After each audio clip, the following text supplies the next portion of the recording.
Hi, I'm Laura. Welcome to Lullaby. Today we're going to make a needle felted gnome doll. We start out with our wool, our sponge felting surface, and our needles. We have some sewing thread and we have some stuffing. The stuffing and the thread are for making your base shape.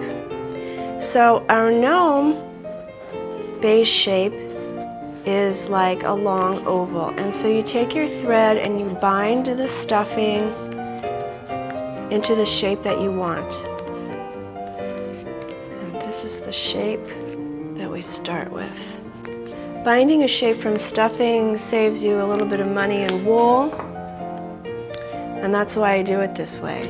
So the base of the gnome should be all one color, so let's make it brown. Now you can start out with your medium needle and you can start felting the brown all over the shape. But it'll be a lot faster if you use your handle with 4 needles. And that's why we have handles with needles, to speed up the process. So we cover the whole shape and felt it firmly. Now one thing that I do a lot is to save myself time, I'll cover the shape with the wool and then I will run it under warm to hot water. I'll wring out all the water and then I'll throw it in my dryer and I'll let the dryer actually felt the piece, and this saves me a lot of time and I can do a lot of pieces at once. So if I'm going to felt this whole base shape, it might take me 10-15 minutes. If I do a lot of pieces in the dryer, I can do in a half an hour, I can do 10 to 15 pieces all at once. So once your base shape is felted, it'll look like this. This has been in the dryer, so it's very smooth. If you don't want to put your piece in the dryer and it's still a little fuzzy, you just roll it in your hands like this, and that will help smooth it out. Now the gnome has brown pants and he has a blue shirt, so about halfway through, right in the center of the space, we felt on his shirt.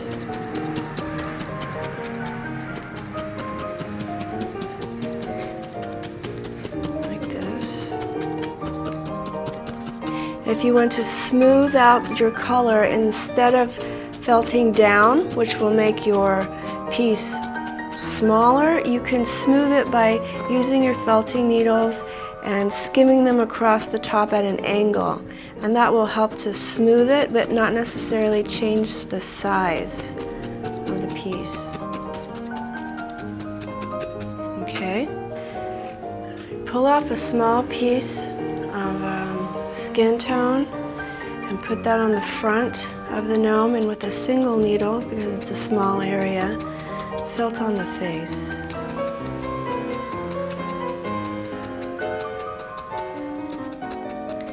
Now again, right here, I want to smooth the face, so I'm felting sideways at an angle. Okay, now to give the gnome a little nose, always pull the wool apart, don't cut it. Roll up a little oval until you have a piece that looks like this. Felt it a little so the ouch wool stays together.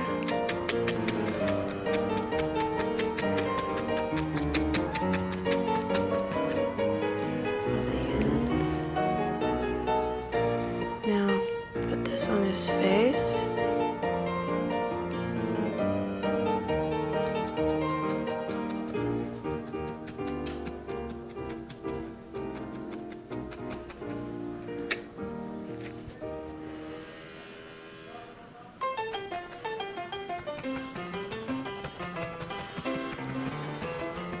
Okay, now the gnome has a red hat, so pull off a small piece of red and start covering his head like this.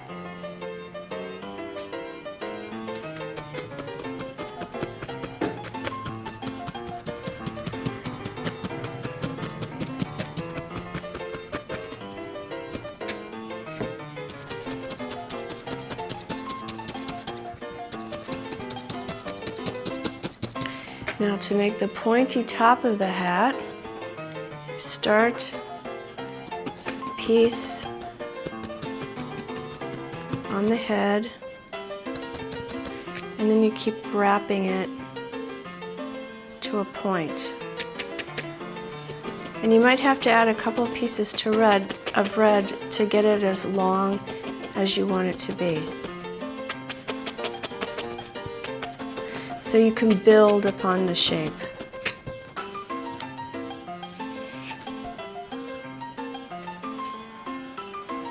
Wrap it.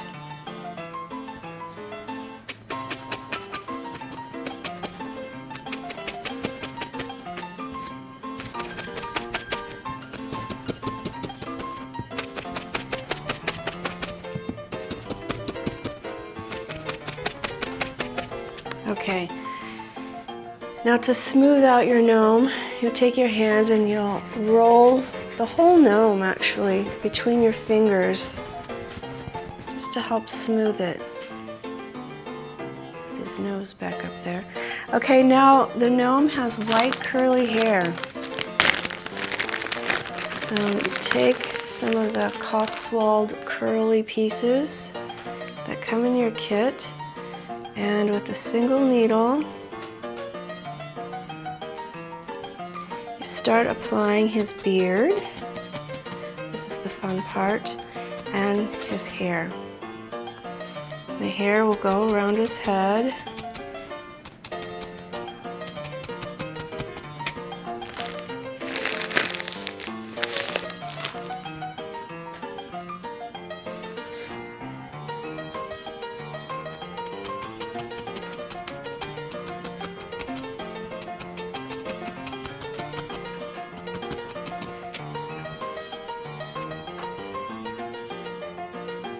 I put the curliest pieces in the front for his beard.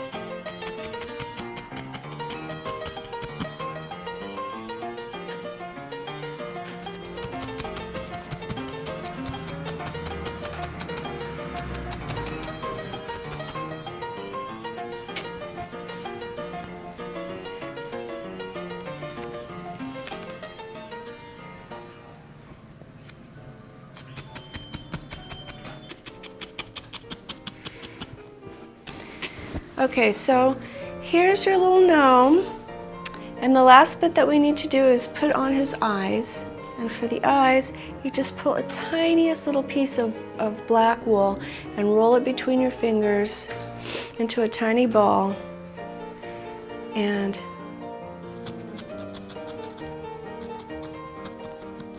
just put it right there. Sometimes I like to sew on little black seed beads for eyes. That works nicely too.